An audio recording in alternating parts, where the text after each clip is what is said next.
Hello, everybody, and welcome to the Captain's Vlog. My name is Jeff Gerber. I am a travel advisor. I'm also the owner of Warp One Travel. We've been in business for, a little bit, around 5 years now, and we are here to help curate your vacation and help you with your travel needs. To learn more about that, you can surely contact us, and at the end of this, you'll get the information on just how to do that. Today, we do have a very special guest. I'll introduce him momentarily. Some of you may actually know him or seen him. So I'm really looking forward to sharing time with him. But before we get started, just a little bit of what's going on in the world of travel. I do plan on creating another video blog going into detail, but the travel industry continues to reopen slowly but surely. The travel industry gets back to normal.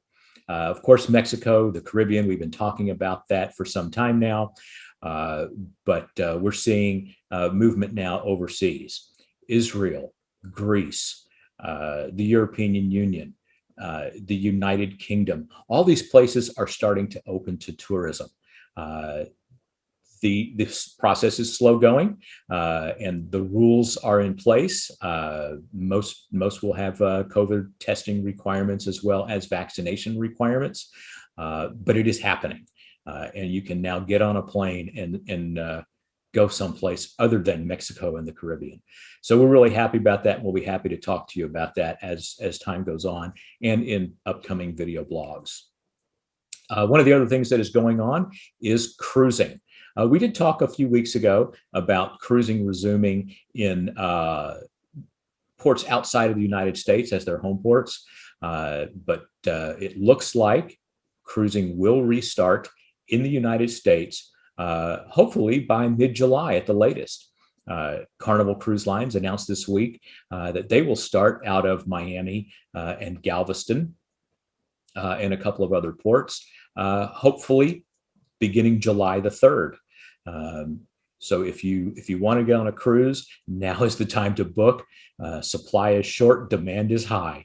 I can tell you that we are seeing less and less cabin availability and much higher pricing as things go on. I have group space available on future cruises. Nothing really available short term, but that group space comes with lower prices. So that makes a big difference. The same thing is happening at resorts. The summer is booking up. So if you want to go on a summer vacation, let us know. We can help you with that. The testing requirements and COVID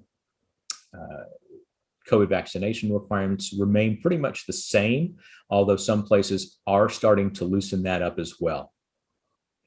So without further ado, let me talk to you about our special guest. This gentleman is a comedian. He does travel the country, going from comedy club to comedy club. He has been on Comedy Central. You may have seen him on America's Got Talent. He has been on HBO.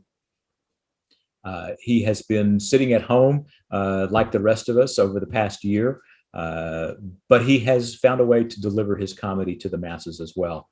But the place where a lot of you may know him from is the cruise lines. He is actually a comedian who does the cruise line circuit as well. His name is Jason Love, and I'm going to introduce him as we move forward, and we'll talk a little bit about cruising and comedy. So let me introduce to you today a comedian who does make the tours on cruise ships when we're cruising. He has been on HBO, Comedy Central, and America's Got Talent. We've got Jason Love with us today. Jason, welcome to the Captain's Vlog. All right. Well, thanks for having me, Jeff. Live from the Punchliner Comedy Club. Brings a tear to my eye. Yes, I miss being on the Carnival ships as well.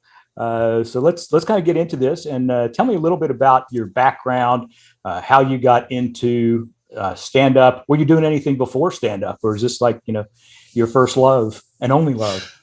It was always my first love, but before I got to it, I actually made my living as a cartoonist. I can syndicate it in newspapers. You remember newspapers, Jeff? I do. I got your hands dirty. They threw them on your doorstep. And then when the writing was, and then I wrote a humor column also for the papers. I was doing those at the same time. And then I started writing jokes for a particular comedian, like a guy who's pretty well known. And eventually he took me under his wing and on the road, never looked back. Took me a while though to get to the, if it takes you a while to want what you want, to let yourself want what you want. So you kind of have to snap in a good way. In a good, bad way. I can understand. I've always wanted to own my own business, but it was a matter of getting out of the corporate world and taking that plunge. Once you've done that, it's tough to sleep in your car. That's what I'm saying, which I did. We hear that a lot about comedians. So now you're sleeping on cruise ships occasionally. And you've referred to the cabins as a kennel. So tell me, why are you doing stand-up on cruise ships?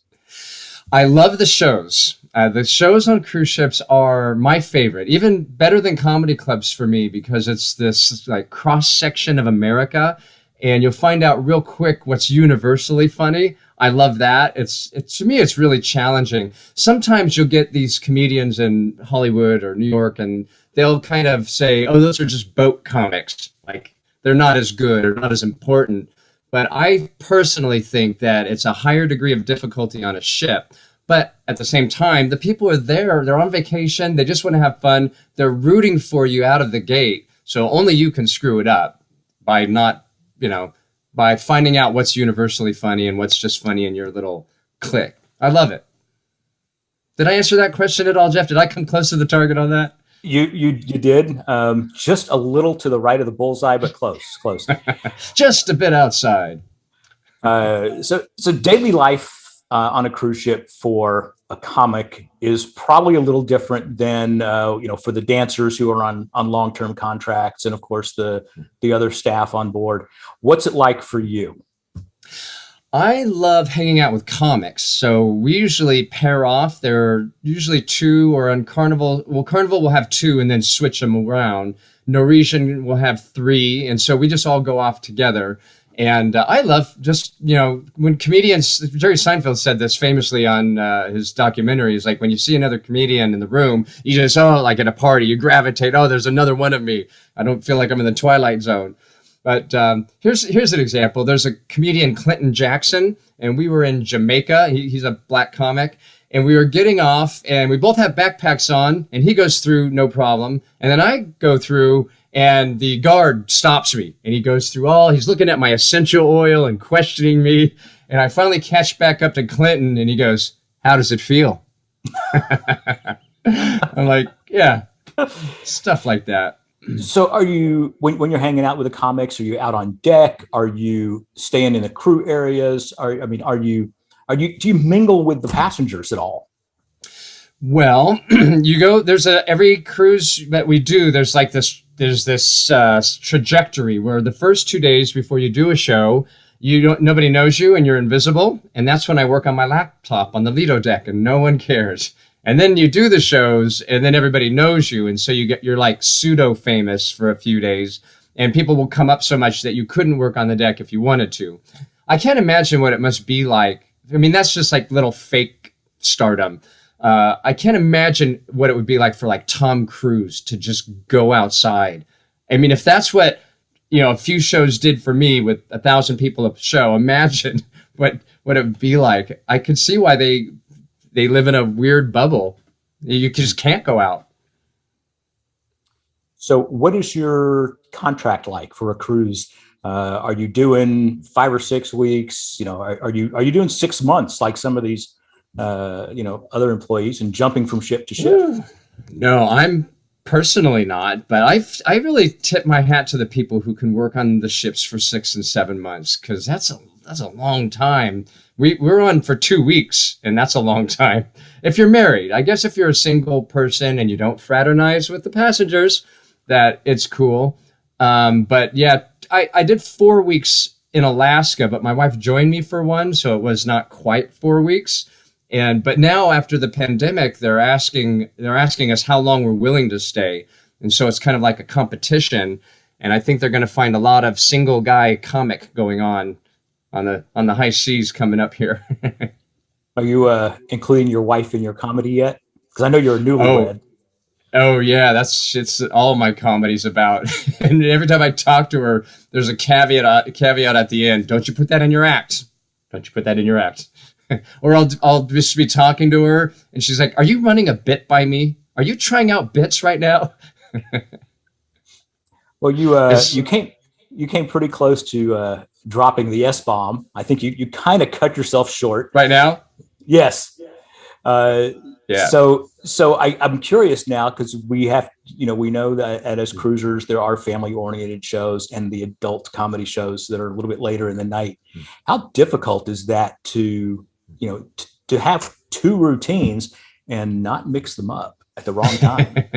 That's a dangerous proposition. I did accidentally drop one in on the early show of a Norwegian cruise line. And it came out so fast, there was no bringing it back. And so then there was this, ooh, and I took a long pause and I go, "Welcome to my last show on Norwegian Cruise Line. Let's really enjoy this together because I've really enjoyed working for this ship." You just got to recover on the fly. But the comedy's never, even the cleanest comedy is never really for kids, unless you're Patch Adams or something. Because if you watch these like Disney shows, that's not even nothing like stand-up comedy. It's comedy that you could do with kids present and stuff you don't have to explain to them, but they're usually laughing because the adults are laughing. So some cruise ships comics will have jokes, but it's kind of like Bugs Bunny where it's for them on one level, but it's really for the adults mostly. It's funny with and without the innuendo. Yes, exactly. Right. So we know there's two types of shows. How many sets are you prepared to do on a typical 7-night cruise? When I'm signing the contract, Jeff, I'm prepared to do as many sets as you need. That's my motto. In reality, for Carnival, you need the most. Carnival, they have so many repeat people. You might have half of the audience just saw you yesterday. You can't afford to repeat any jokes. I wish it were like music where they just, put their lighters up and they want to hear the greatest hits. But on Carnival, you need 5 different 30-minute shows, and then you're good to go.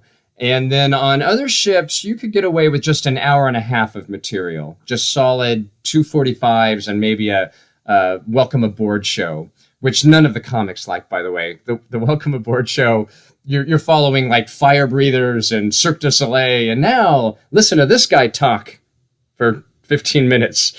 So it's a weird environment to do comedy, the welcome aboard. And the whole staff is up there. The baker's got his top hat on, and I don't know.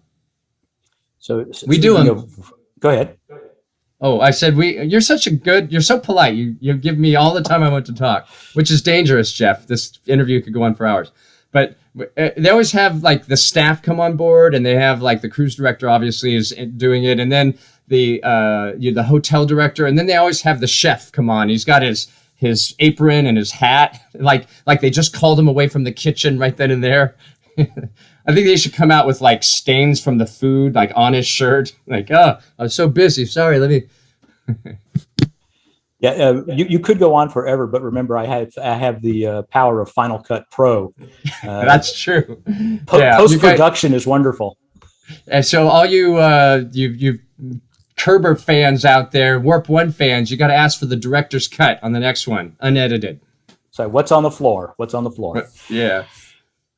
So you'd mentioned things sometimes kind of weird, and this past 12 months, 13 months has probably been extremely weird for a comic who is on the road, 75, 80% of his life. How was home life, and how was doing comedy over that time different? Well, I did tons of Zoom shows. In December alone, I probably did 100 during the virtual holiday season. But it was the silver lining. It started out real clunky. The Zoom shows were a train wreck.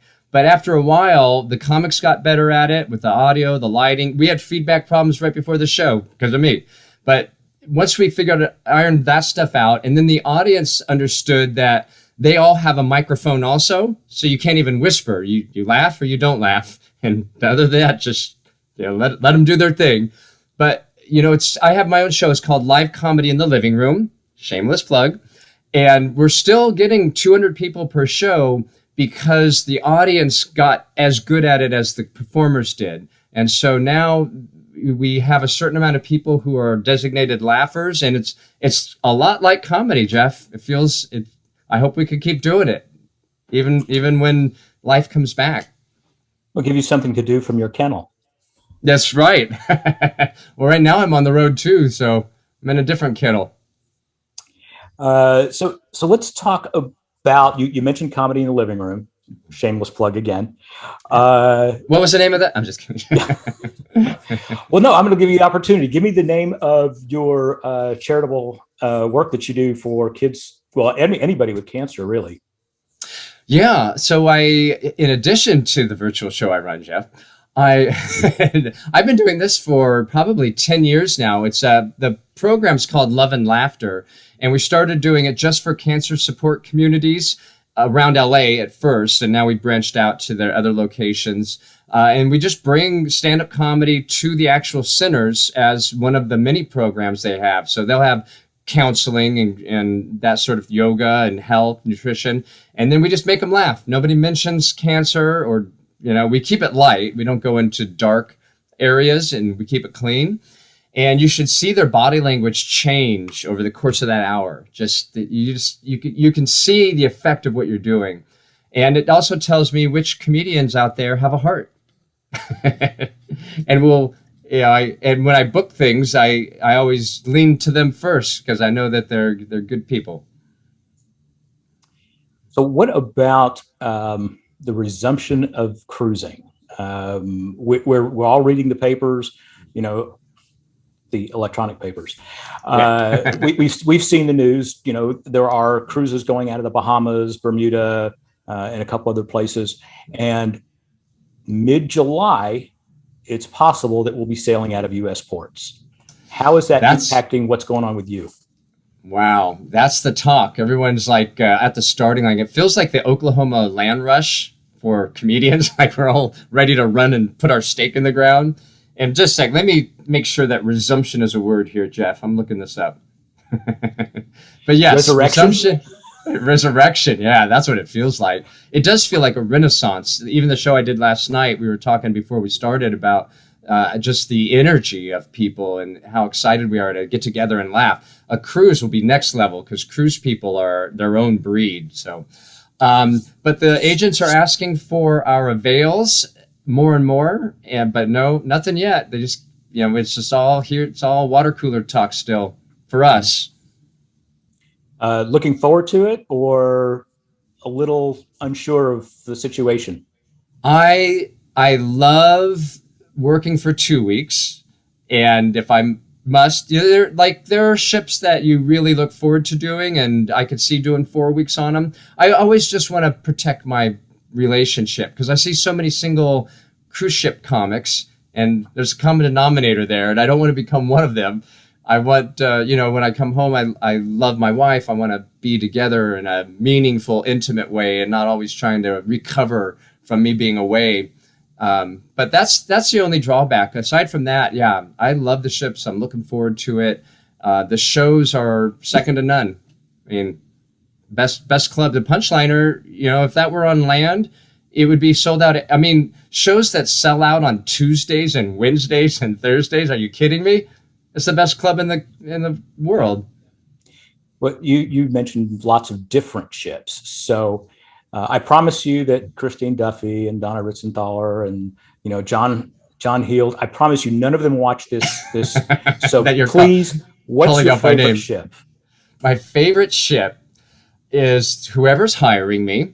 And then my second favorite ship is, I think I'd have to say Royal Caribbean, because it's this, you go on to Carnival and it's like spring break, it's a lot of youth and vitality, and the shows could go, the adult shows go very adult, And so there's a certain vibe. And then Princess, I love Princess too, but they're a little more refined and sophisticated, and you'll see really nice art and stuff. And then Royal Caribbean is like right in between those two. So is Norwegian. They're right in between where you get both. And so that's the only reason I vote for those guys. All right. Well, now that you've ruined my career, Jeff. Yeah. Don't worry. I talk to those people on a regular basis. Okay. So I'll put in a plug for you. Put in a word for me, Jeff. I will tell them jasonlove.com. That's, start there. Check out the YouTube videos and comedy in your living room on Fridays, every other Friday, right? Can I turn this interview around and ask how you're doing at Warp One? Is your business coming back as of July? You can absolutely turn it around. The business is coming back. We actually, as travel advisors, not just myself, but we all started to see a turn probably around Christmas, maybe November of last year. Wow. And that is because Mexico and the Caribbean really opened up with some pretty strict COVID criteria for the resorts. And we really started seeing interest in booking back then. They were at 60% capacity. And it's continuing to grow. There's no more. This is truly the law of supply and demand. There are no more deals. Yeah. The deals were up until March. Yeah. Now, if you want to go on a trip, airfare is crazy high. That's what I meant by the Oklahoma land rush too. Like It's all you get it while you can. And so you're with everything being postponed and canceled and postponed. You're probably like in the rebooking business right now. Most of the rebooking. Most of it has kind of been an ongoing process, especially in the cruise industry, because the cancellations have come every 30 days. Okay, we're canceling this month. We're canceling this. So everybody just kind of shifts. Royal Caribbean came out with what they called lift and shift, where you actually can pick up your booking and move it to 1 year out, 30 days either side. Huh. That's interesting. But yeah, it's a lot of rebooking. And one of the things that travel advisors did for their clients, and I had talked about this in previous vlogs, is spending lots of time on hold on behalf of our clients. Because all the industry, cruise lines, tour operators, hoteliers, resort owners, their staff was all furloughed. So if you needed help rebooking, you were dialing, 800 numbers and hoping that you get to that one person that's still working. The one that survived. And it's still that way. They'll come back though, right? They were furloughed. Those workers will come back. Most of them are coming back. Okay. It is taking some time. There's a lot of retraining and training of new people going on, and all the tour operators and the things they're asking the travel advisors to be patient. And it's hard. When I'm sitting on hold for 7 or 8 hours, literally trying to get one booking moved because it won't work online, it's frustrating. And I got to do other things at the same time. Yeah. But that's why you use a travel advisor. Yeah, exactly. That's exactly what you do. And if it's any morale booster, people are chomping at the bit. The cruise community is chomping at the bit. Yeah, I hang out in the Facebook groups for them, and then I decided to do a show with cruise ship comedians just for we called it Cruise Lovers Comedy Night. 6,000 people signed up just to have that much of the cruise experience. Isn't that crazy? Yeah, and the cruise groups are a great way to get a feel for how the industry is going to bounce back. Yeah, I would say the great majority are willing to cruise no matter what the rules. Yeah. There are those who, I don't want to wear a mask. I don't want to get vaccinated. They are the exception, in my opinion, from these groups. Yeah. Yeah, for sure. I mean, every day it's just people in those groups are just reminiscing. Hey, remember we used to have ice cream on tap? You remember that, everybody? Yeah. That was always pretty messy over there too, but great ice cream and Guy's Burgers. Yes. Oh, that's right. That's on Carnival. Yes. Yeah. They got the burrito bar. Yeah, Carnival knows what's up. The blue iguana. The blue iguana. Yeah. Yeah. All right. Well, again, let me thank you one more time, Jason. I appreciate you spending, the last half hour with me. And it's been a half hour. Well, thank it has you. been a half hour. I know. I know you're on hold right now on behalf of one of your clients, so you have to get back. Yeah. I'm sitting here waiting for one of them to answer right now. But I do appreciate it. And I will, one more plug, jasonlove.com. And hopefully we will catch you on board soon. All right, Jeff. Again, thanks for having me, and good luck as you get back to being busy. Thank you. All right. So welcome back. I know that you didn't really leave, but the way I do the editing, this is kind of a cut and paste deal. And I hope you enjoyed meeting with Jason Love. And I'm going to kind of sign off, let you get in contact with me. Info at warp1travel.com. You can also call me at 940-489-2771. All this information is going to be displayed at the very end of the vlog. But right now, I want you to enjoy just a few minutes of Jason Love's comedy. And then we will see you next time on the Captain's Vlog. Have a great day. Y'all been on the booze cruise? It's so bad. Like the tables are all sticky. And it's just, half of them didn't even know where we were going. It's like the world's biggest Uber. Uber XXL. Yeah, and talk about opposite, you get the loft here where you get like, lemongrass in the elevator, and you work on the cruise ship, you don't even get to stay above the water level. I'm downstairs, a lot of languages coming at me. It's a small world. And the room was this big at its widest point. I took a picture for my Instagram right here. This is it. Yeah, that's it. You do 2 shows, and then you go back to your kennel. No window, not even one of those little washing machine circles. Like counting out the days. Nobody knows. Yeah, then you go upstairs, you're a big deal again. Your name's on the Jumbotron. You've seen him on HBO. You've seen him stealing soap from your cleaning cart. Then you get his toiletries. Yeah, I've done the boat drill, I think, 52 times this year. Just over. It's like the seatbelt drill in the airplane, but it lasts an hour. Over. They told me, by the way, that the lifeboats are made out of this unsinkable material. Yeah, I'm like, well, why don't you just make the big boat out of the unsinkable material? We wouldn't need the damn drill.